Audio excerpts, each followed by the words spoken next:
Welcome student. अब हमारा topic है न्यूटन्स लॉज ऑफ मोशन। देखिए अरिस्टोटल गैलीलियो की फिलॉसफी को आगे डेवलप करते हुए न्यूटन ने बताया उनका पहला लॉ, जिसे लॉ ऑफ इनर्शिया कहा जाता है। फर्स्ट लॉ को लॉ ऑफ इनर्शिया भी कहा जाता है। इसके हिसाब से क्या होता है, इसके हिसाब से सिंपल एक्सप्लेनेशन है। मान लीजिए ऐसा हो जाए कि इसमें आप मार्कर लेता हूं, मार्कर को यहां पे रख देता हूं। अब अगर मैंने मार्कर को टेबल पे रख दिया, मान लीजिए टेबल पे रख दिया,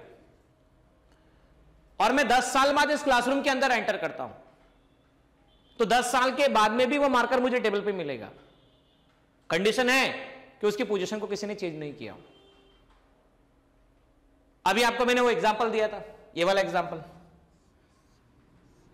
हमने इंक्लाइन प्लेन बनाया था, यहां से बॉल को ड्रॉप किया था, छोड़ा था। बॉल वैसे ए से बी पर गई थी, बी से सी पर और डी से डी पर। बॉल नीचे गई, आगे बढ़ी, फिर से ऊपर आई, फिर से नीचे आई। तो जाने का पाथ इस तरफ, ये ऐसा पाथ, वापस से ऊपर से नीचे आने का पाथ, ए से बी, बी से सी, सी से डी, डी से सी, सी से बी, बी से ए। तो ये कब तक चलता रहेगा? ये कब तक चलता रहेगा? जब तक कि इसे कोई रोकने वाला ना हो।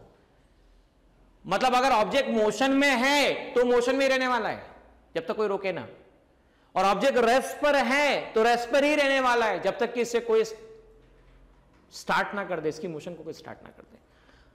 तो लॉ ऑफ इनर्शिया कहते हैं if object is at rest it will remain at rest, if it is in motion it will remain in motion until external force is applied on it.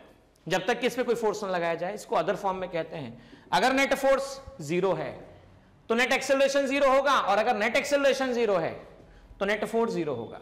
Law of inertia का importance क्या है? Law of inertia हमें जानकारी देता है कि अगर कोई ऑब्जेक्ट रेस्ट में हो तो रेस्ट में रहने वाला है, और यूनिफॉर्म मोशन में तो यूनिफॉर्म मोशन में ही रहने वाला है। बराबर है? दोनों के बीच में इक्विवेलेंस बता रहा है कि दोनों ही पोजीशन को, रेस्ट को मोशन में और मोशन को रेस्ट पे लाने के लिए हमें कोई तो भी एक्सटर्नल एजेंट की जरूरत है, जिससे हम कहते हैं अनबैलेंस फोर्स। कौन सा फोर्स? Unbalance force.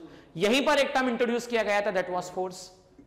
यहीं पर एक इनर्शिया के बारे में बात की गई। तो इनर्शिया क्या होता है भाई? किसी भी ऑब्जेक्ट की वो प्रॉपर्टी, भाई किसी भी ऑब्जेक्ट की वो प्रॉपर्टी जिसके कारण जो भी उसकी प्रेजेंट स्टेट है उसके चेंज का ऑपोजिशन करती है। मतलब सर भाई एक छोटा पत्थर है, एक बड़ा पत्थर है, एक किलो का पत्थर है, 1 kg का स्टोन है, एक 5 kg का स्टोन है, एक 50 kg का स्टोन है।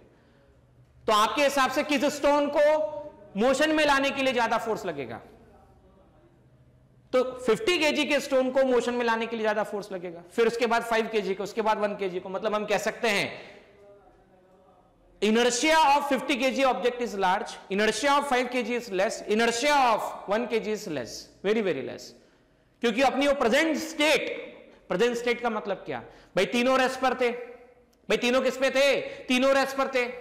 अब जब तीनों रेस्ट पर थे तो रेस्ट से किस में लाना चाहते हैं भाई? रेस्ट से हम लाना चाहते हैं मोशन में। तो हम क्या चेंज करना चाहते हैं? हम चेंज करना चाहते हैं पोजीशन, मतलब ये कह लीजिए सिचुएशन, या उसकी स्टेट चेंज करना चाहते हैं। तो ज्यादा फोर्स किस में लगा? ज्यादा फोर्स लगेगा 50 kg के स्टोन में। मतलब किसी ऑब्जेक्ट की प्रेजेंट स्टेट में चेंज लाने में जो हमें अपोजिशन फील हो रहा होता है उसे इनर्शिया कह रहे होते हैं। उल्टा 50 kg का मास चल के आ रहा है 10 मीटर पर सेकंड से, 10 kg का मास चल के आ रहा है, 5 kg का मास आ रहा है, 1 kg का आ रहा है। सबसे ज्यादा रोकने में ताकत किस में लगेगी? सबसे ज्यादा रोकने में फोर्स किस में लगेगा? तो आप अच्छे से जानते हैं जितना हैवी मास आएगा, चलता हुआ आ रहा है यूनिफॉर्म वेलोसिटी से, उसको रोकने में ज्यादा एफर्ट लगेगा। तो इनर्शिया 3 तरह का होता है, जिसका हम एक पूरा 10 से 12 मिनट का एक लेक्चर जरूर बनाऊंगा। उसमें inertia of rest, inertia of motion, inertia of direction के बारे में बात करूंगा। और यही वो बातें होंगी जिस पर बेस नेट में, जेडब्ल्यू मेंस में कई बार क्वेश्चन फ्रेम किए गए हैं। इस पोर्शन से, इस टॉपिक से क्वेश्चन आता है, इसलिए हम इसके बारे में सेपरेट लेक्चर प्लान कर रहे हैं और डिस्कशन भी करेंगे क्वेश्चन के साथ में।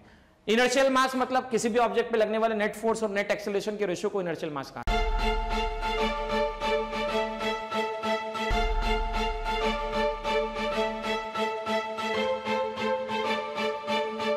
पुरोहित अकॅडमी, मेन ब्रांच प्रभात चौक, MJ कॉलेज रोड, लोकमान्य हॉस्पिटलच्या बाजूला, जळगाव, आणि पांडे क्लासेस जवळ, बंधन बँके शेजारी, ट्रॅफिक गार्डनच्या समोर, जळगाव।